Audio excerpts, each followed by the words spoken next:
കൂട്ടുകാർക്ക് നല്ലൊരു രാത്രി ആശംസിച്ചുകൊണ്ട് നമുക്ക് നേരെ കിരണിന്റെയും കല്യാണിയുടെയും നാളത്തെ നല്ലൊരു പ്രൊമോ വിശേഷം കേട്ടാലോ. ആദ്യമായി കാണുന്നവരാണെങ്കിൽ ചാനൽ ഇഷ്ടപ്പെട്ട ഒന്ന് സബ്സ്ക്രൈബ് ചെയ്യാൻ മറക്കരുത്. വീഡിയോ ഇഷ്ടപ്പെടുകയാണെങ്കിൽ ലൈക്ക് ചെയ്യാനും മറക്കരുത് കേട്ടോ. നമ്മുടെ മുന്നോട്ടുള്ള യാത്രയിൽ നിങ്ങളുടെ സപ്പോർട്ട് ലൈക്കുമാണ് നമുക്ക് ഏറ്റവും കൂടുതൽ പ്രചോദനമായി മാറിക്കൊണ്ടിരിക്കണേ. അപ്പൊ നമുക്ക് നേരെ നമ്മുടെ വിശേഷത്തിലേക്ക് അങ്ങോട്ട് പോയാലോ. അങ്ങനെ നാളത്തെ വിശേഷം നമ്മൾ കാണാൻ പോകുന്ന എല്ലാവരും കാണാൻ കാത്തിരുന്ന ആ ശുഭമുഹൂർത്തമാണ്. പ്രകാശന് ഇത്രയും കാലത്തിന് കുറെ നാളായി നമ്മളിങ്ങനെ പ്രകാശൻ ഇപ്പൊ സത്യങ്ങൾ അറിയുമെന്ന് ഓർത്തിരിക്കാൻ തുടങ്ങിയിട്ട് അവസാനം പ്രകാശൻ ആ സത്യം അറിയാണ്. കാർത്തിക് തന്റെ മകളാന്നുള്ള സത്യം, തന്റെ ആദ്യ ഭാര്യയായ ലക്ഷ്മിയാണ് തന്റെ അരികിൽ വന്നിരിക്കുന്നുള്ള സത്യം. ഇതെല്ലാം അറിഞ്ഞു കഴിയുമ്പോഴത്തേനും പ്രകാശൻ തകർന്നു പോവാണ്. പിന്നീട് അവിടെ കുറെ വഴക്കുകളും പ്രശ്നങ്ങളും ഒക്കെ നടക്കുന്നുണ്ട്. അപ്പൊ അതിന്റെ വിശേഷങ്ങളൊക്കെയാണ് നാളെ കാണാൻ പോകുന്നത്. ഇന്ന് നമ്മൾ കണ്ടു അങ്ങനെ വധു വന്നിരുന്നതിന് ശേഷം കാർത്തിക കാര്യം പറയണേ. വധുവിന് ചുറ്റും 3 വലതു വെക്കണോന്ന്. അങ്ങനെ പ്രകാശം വലതു വെക്കാനായിട്ട് തുടങ്ങി. ഈ സമയം ദീപ അവിടെ നിൽക്കുന്നുണ്ട്. ദീപയെ മുഖം മറച്ചാ നിൽക്കുന്നേ. അപ്പൊ പ്രകാശിന്റെ വിചാരം എന്താ, അത് ലക്ഷ്മിയുടെ നാത്തൂനാന്നോർത്താ. മുഖമൊന്നും കണ്ടില്ലോ. അങ്ങനെ പ്രകാശം വലുതൊക്കെ വെച്ചു വന്നു ഇരുന്നു. എന്നിട്ട് എല്ലാരെയും നോക്കി കൈകൂപ്പിയൊക്കെ ഇരിക്കുവാണ്. ഈ സമയം ബൈജു പറഞ്ഞു, നോക്കിയാളിയാ ആ പ്രകാശന്റെ മുഖത്തെ സന്തോഷം എന്താന്ന്. ഇനി കുറച്ച് സമയം കഴിയുമ്പോഴത്തേനും പ്രകാശന്റെ മുഖത്ത് ആ സന്തോഷം അങ്ങോട്ട് മാറിയിട്ട് ഒരു കരച്ചിലങ്ങ് വരും. അതെനിക്ക് നന്നായിട്ടൊന്ന് വീഡിയോ പിടിക്കണം എന്ന് പറഞ്ഞുകൊണ്ട് ബൈജു ഫോണൊക്കെ ഓണാക്കി വെച്ച് റെഡി ആയിട്ട് അങ്ങോട്ട് നിൽക്കുകയാണ്. ഈ സമയം കാർത്തിക പറഞ്ഞു, അതെ മുഹൂർത്തത്തിനുള്ള സമയമായെന്ന് പറയണം. ഇത് കേട്ട് കഴിഞ്ഞപ്പോഴത്തേനും പ്രകാശൻ എന്തെന്നില്ലാത്ത സന്തോഷം. ഇത്രയും ദിവസം കുറെ പ്രതിസന്ധികളും പ്രശ്നങ്ങളും ഒക്കെ ആയിരുന്നു. അവസാനം ആ നിമിഷം അങ്ങോട്ട് വന്നു ചേർന്നിരിക്കുകയാണ്. പ്രകാശൻ എല്ലാവരുടെ മുഖത്തേക്ക് ഒരു അഹങ്കാരത്തോടുകൂടി നോക്കുവാണ്. ഇപ്പൊ എങ്ങനെ ഉണ്ടാ എന്നുള്ള രീതിയിലായിരുന്നു കിരണിന്റെ മുഖത്തേക്കൊക്കെ നോക്കിയത്. താന് അതെ തന്റെ മഹാലക്ഷ്മിയുടെ കഴുത്തില് ലച്ചുവിന്റെ കഴുത്തിൽ താലി ചാർത്താൻ പോവാ, ആ ഒരു ചിന്ത. പിന്നീട് പ്രകാശന്റെ കയ്യിലേക്ക് അങ്ങനെ താലി കിട്ടുവാണ്. പ്രകാശൻ താലിയൊക്കെ ഇങ്ങനെ എടുത്ത് കെട്ടാനായിട്ട് അങ്ങ് തുടങ്ങുവാണ്. ഈ സമയത്താണ് ഇപ്പുറത്തുനിന്ന് കാർത്തിയെ വിളിക്കുന്നത്. അതെ 1 മിനിറ്റ് എന്ന് പറയണ. അപ്പോഴേക്കും പ്രകാശം പെട്ടെന്ന് തിരിഞ്ഞു പോയി കഴിഞ്ഞപ്പോഴത്തേനും ദീപ എന്ത് ചെയ്യാണ്, ആ മുഖം മറച്ചിരിക്കുന്ന ആ മുഖം മൂടി അങ്ങോട്ട് മാറ്റുവാണ്. ദീപനെ കണ്ടത് പ്രകാശൻ ഞെട്ടി. നീയോ? പ്രകാശൻ എന്ത് ചെയ്യണമെന്ന് അറിയത്തില്ല. അപ്പം നാത്തൂനാന്നും പറഞ്ഞ് കൈ പിടിച്ച് കെട്ടിയത് നീയായിരുന്നോ? ആ ഒരു ചിന്ത പ്രകാശിന്റെ ഉള്ളിലേക്ക് വന്നു. നീ എന്തിനാ ഇപ്പൊ ഇങ്ങോട്ട് കയറി വന്നേ? അതും ഇങ്ങനെ വന്ന് നിന്നേന്ന് ചോദിക്കാണ്. ഇത് കേട്ടതും കല്യാണി പറഞ്ഞു, അല്ല കല്യാണം വിളിച്ചിരിക്കുന്നതല്ലേ അമ്മേനെ, പിന്നെ അമ്മയ്ക്ക് വന്നാൽ എന്താ കുഴപ്പം എന്ന് ചോദിക്കുകയാണ്. പ്രകാശൻ താലി കെട്ടാനായിട്ട് വന്ന ഒരു നിമിഷം പ്രകാശനൊന്നും മടിച്ചു നിൽക്കുകയാണ്. ഈ സമയം വിക്രം അങ്ങോട്ട് നോക്കി. വിക്രം കണ്ടു ദേവി അവിടെ നിൽക്കുന്നത്. വിക്രത്തിന് നെഞ്ചൊന്ന് പടച്ചു. ഇവരെന്തിനാ പോലും ഇപ്പൊ ഇങ്ങനെ വേഷം കെട്ടി നിൽക്കുന്നത്? എന്തേലും ചതി ഇതിനകത്തുണ്ടോ എന്നൊരു ചിന്ത പെട്ടെന്ന് മനസ്സിലേക്ക് വരുവാണ്. ദേവി ഓടിച്ചു, നീ എന്തിനാണ് ഇവിടെ കയറി നിൽക്കണമെന്ന് ചോദിക്കുക. ദേവി പറഞ്ഞു, പിന്നെ കല്യാണത്തിന് വിളിച്ചാൽ പിന്നെ വരാതിരിക്കാൻ പറ്റുമോ എന്ന് ചോദിക്കുക. ഓഹോ, അപ്പൊ നീ മനഃപൂർവ്വം എന്തോ പ്ലാൻ ചെയ്തുകൊണ്ട് വന്നിരിക്കല്ലേന്ന് ചോദിക്കുക. ഇത് കേട്ടെന്ന് ദീപ പറഞ്ഞു, ഞാൻ എന്ത് പ്ലാൻ ചെയ്യാനായിട്ട്? അതെ ഞാൻ പ്ലാൻ ചെയ്യേണ്ട കാര്യമൊന്നുമില്ല, അല്ലാതെല്ലാം നടന്നോളൂ എന്ന് പറയാണ്.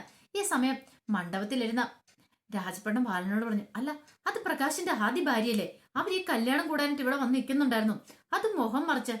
ബാലണ്ണൻ പറഞ്ഞു, ഇനി എന്തൊക്കെ കാണാനിരിക്കുന്നു? എന്തൊക്കെ കാണാനോ? എന്താ ബാല നീ പറയണേ നിൽക്കും. അതെ കാണാൻ പോകുന്ന പൂരം നമ്മൾ പറഞ്ഞറിയിക്കേണ്ട കാര്യമില്ലല്ലോ എന്ന് പറയാണ്. അപ്പോഴേക്കും പ്രകാശൻ ഒരു ഞെട്ടലോടുകൂടി ഇങ്ങനെ ദീപനെ നോക്കിക്കൊണ്ടിരിക്കുക. പ്രകാശൻ എന്തോ ദേഷ്യ സങ്കടം എല്ലാം ഒരുമിച്ച് വന്നു. ഇവൾ ഇങ്ങോട്ട് വന്ന് നിൽക്കണമെങ്കിൽ തന്റെ ലച്ചുവിന്റെ കൈ പിടിച്ച് ഇവളെ കയറ്റിയിരുത്തണമെങ്കിൽ ഇതിന്റെ പിന്നിൽ എന്തെങ്കിലും ചതിയുണ്ടോ എന്നൊരു സംശയം വരുവാണ്. പിന്നീട് വിക്രം പറഞ്ഞു, അച്ഛാ മുഹൂർത്തം ആറായി, മുഹൂർത്തം തെറ്റുന്നു, താലി കെട്ടാൻ പറയാണ്. പ്രകാശൻ പെട്ടെന്ന് താലി കെട്ടാനായിട്ട് തുടങ്ങി കഴിഞ്ഞപ്പോഴത്തേനും ലക്ഷ്മി എന്ത് ചെയ്യണം, മുഖത്ത് മറച്ചിരിക്കുന്ന ആ സാരി അങ്ങോട്ട് മാറ്റുവാണ്. പ്രകാശന്റെ കയ്യിൽ നിന്ന് ഒരു നിമിഷം താലി പറിച്ച് ചാടി പോവാണ്. പ്രകാശൻ സ്വപ്നത്തിൽ പോലും പ്രതീക്ഷിച്ചില്ല അങ്ങനെ ഒരു മുഖം അവിടെ. പ്രകാശൻ അന്തം വിട്ട് നിൽക്കുകയാണ്.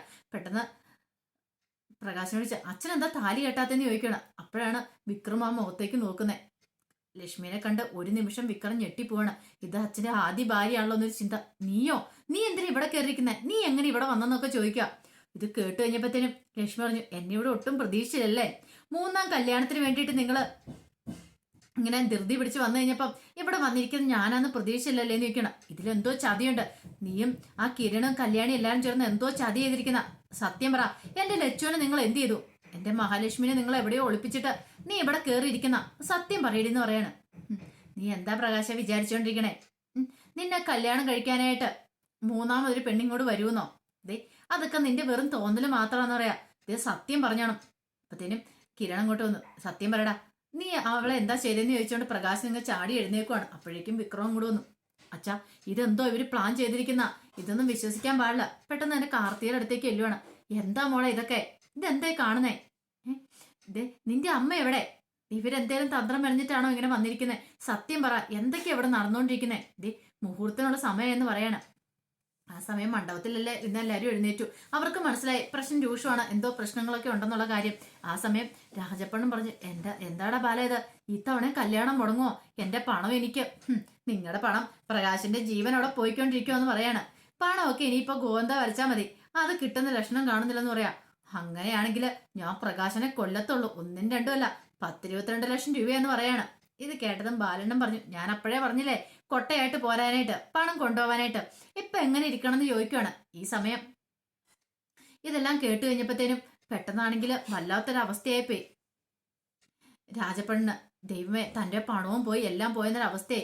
ഈ സമയം പ്രകാശൻ ഇങ്ങനെ ആകെപ്പാടെ ഞെട്ടിത്തിരിക്കുകയാണ്. പ്രകാശൻ കാർത്തിയുടെ അടുത്ത് നിന്റെ ചെന്താ മോളെ എന്ന് ചോദിക്കണം. ഭാനുമതി മുത്തശ്ശി പറഞ്ഞു, മോളെ ആരൊക്കെയോ എന്തൊക്കെ ചെയ്തിട്ടുണ്ട്, സത്യം പറ. മോളുടെ അമ്മ എന്തിയേ? മോളുടെ അമ്മ ഇങ്ങോട്ട് വരുമെന്നാണല്ലോ പറഞ്ഞെന്ന് പറയാ. ഇത് കേട്ടതും കാർത്തിക പറഞ്ഞു, അതെന്റെ അമ്മയെന്ന് പറയണേ. ഏത്? ആ ഇരിക്കുന്ന ലക്ഷ്മിയമ്മ. എന്തൊക്കെയാ മോളെ നീ പറയണെന്ന് ചോദിക്കാണ്. അതെ, ആ ലക്ഷ്മിയമ്മയുടെ മോളെ ഞാനെന്ന് പറയണം. ഇത് കേട്ടൻ പ്രകാശം പറഞ്ഞു, ഇതേ മോളെ വെറുതെ ആണെ പോലും ഇങ്ങനെയൊന്നും പറയില്ലെന്ന് പറയണം. എന്താ ഞാൻ പറഞ്ഞ് വിശ്വാസം ആവുന്നില്ലേ? കുറെ കാലം മുമ്പ് ഓടയെ തള്ളിയിട്ട് പോന്നത് തന്നെ, ഈ മുഖം ഓർമ്മ വരുന്നില്ലേന്ന് ചോദിക്കും. ഇത് കേട്ടതും പ്രകാശനൊന്നും ഞെട്ടിപ്പോയി.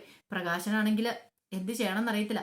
അപ്പോഴേക്കും കിരണും കല്യാണിയൊക്കെ അങ്ങോട്ട് ചെന്നു. പെട്ടെന്ന് കല്യാണി പറഞ്ഞു, ഓഹോ, അപ്പൊ എല്ലാരും കൂടെ മനഃപൂർവ്വം പ്ലാൻ ചെയ്ത് തയ്യാറാക്കിയതായിരുന്നു അതല്ലേന്ന് ചോദിക്കണം.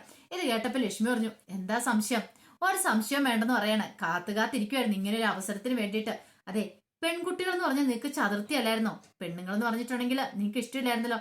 എന്നിട്ടാണ് നിങ്ങൾ 2, 3, 4 കല്യാണം കഴിക്കാനായിട്ട് ഇറങ്ങി പുറപ്പെട്ടിരിക്കുന്നത്. നാണമില്ലോടോ തനിക്കെന്ന് ചോദിക്കുക. പണം കണ്ടു കഴിഞ്ഞപ്പോ അങ്ങോട്ട് വീണല്ലേ. പെട്ടെന്ന് വിക്രം കാർത്തിയുടെ നേരെ വന്നിട്ട് പറഞ്ഞു, എടി നീ അപ്പൊ ചതിക്കുമായിരുന്നു ഇത്ര നാളും ഞങ്ങളെല്ലാന്ന് ചോദിക്കുക. അതേടാ, ചതിക്കുമായിരുന്നു. പിന്നെ ഒന്നുമില്ലാതെ ആരെങ്കിലും വന്ന് നിന്നെയൊക്കെ പണം തന്നെ നിന്നെയൊക്കെ ഇത്ര കാര്യമായിട്ട് കൊണ്ടുനടക്കോ? എനിക്കെന്നാ തലയ്ക്ക് ഓളം ഉണ്ടോന്ന് ചോദിക്കാണ്. ഇങ്ങനൊരു ദിവസത്തിന് വേണ്ടിയിട്ടാണ് ഞാൻ കാത്തിരുന്നേന്ന് പറയണ.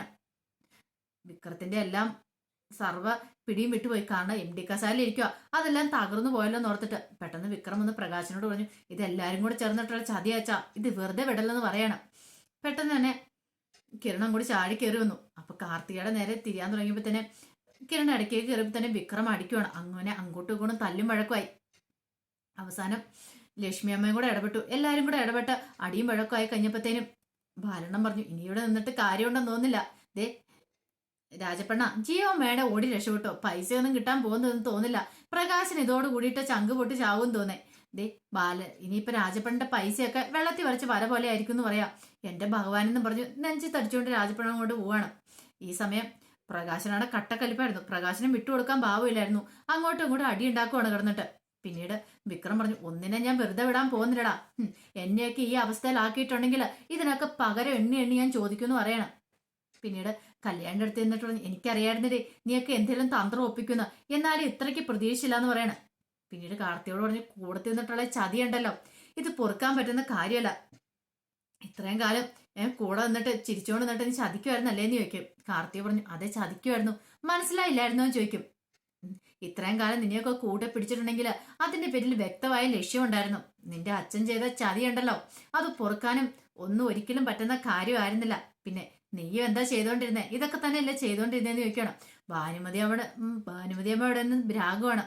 നീ ഒന്നും ഒരു കാലത്തും ഗതി പിടിക്കില്ല എന്നൊക്കെ പറഞ്ഞോണ്ട് ലക്ഷ്മി അമ്മേനെ കണ്ടപ്പോഴത്തേനും ഭാനുമതി അമ്മയുടെ ഉള്ളിലൊരു ഞെട്ടലുണ്ടാവുകയാണ്. കാരണം കുറെ സ്വർണ്ണമൊക്കെ ആയിട്ട് ഇങ്ങനെ സർവാഭരണം വിഭൂഷിതമായിട്ട് നിൽക്കുക.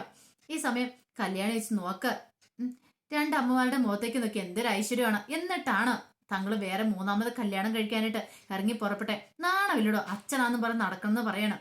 പ്രകാശന് ഇതിൽ പരൊരു അപമാനം ഉണ്ടാവാനില്ലായിരുന്നു. പ്രകാശന് സ്വപ്നത്തിൽ പോലും പ്രതീക്ഷിച്ച കാര്യങ്ങളായിരുന്നില്ല അത്. അപ്പൊ അതിന്റെ വിശേഷങ്ങളാ. ഇനി എന്തൊക്കെ സംഭവിക്കുമെന്ന് അറിയത്തില്ല. ആകെപ്പാടെ പ്രകാശന്റെ കാര്യത്തിൽ ഒരു തീരുമാനമായി. പ്രകാശൻ അങ്ങടെ തകടം മറിഞ്ഞ് താഴെ വീഴുവാണ്. ഇനിയിപ്പോ ഒരു ഉയർത്തെഴുന്നേൽപ്പൊന്നും പെട്ടെന്ന് പ്രകാശനം ഉണ്ടാകത്തില്ല. കാരണം തെരുവിലേക്ക് ഇറങ്ങാൻ പോവല്ലേ. ഇനിയിപ്പോ എന്താ, വീട്ടിലേക്ക് എന്തെങ്കിലും കാർത്തിക ഇറക്കി വിടും. അവിടെ നിൽക്കാൻ പറ്റുമോ? ഇത്ര നാളും വലിയ കമ്പനിയുടെ MD എന്നൊക്കെ പറഞ്ഞുകൊണ്ടിരുന്നത്, അതിനേക്കാൾ ഉപരി സാറെന്ന് വിളിക്കണം എല്ലാരും. അങ്ങനെയൊക്കെയാണ് ബാലണ്ണനോടൊക്കെ പറഞ്ഞുകൊണ്ടിരുന്നത്. വിക്രം സാർ, പ്രകാശൻ സാറെന്നൊക്കെ. ഇപ്പൊ സാറും പോയി, ഒന്നും പോയി, ഒന്നുമില്ലാത്ത അവസ്ഥയിൽ എല്ലാരും കൂടെ ഇറങ്ങുവാണ്. അതിന്റെ വിശേഷങ്ങളൊക്കെ നമുക്ക് എല്ലാവർക്കും കാത്തിരിക്കാട്ടോ. ഒരിക്കൽ കൂടി എല്ലാവർക്കും നല്ലൊരു രാത്രി ആശംസിച്ചു നിർത്തുന്നു.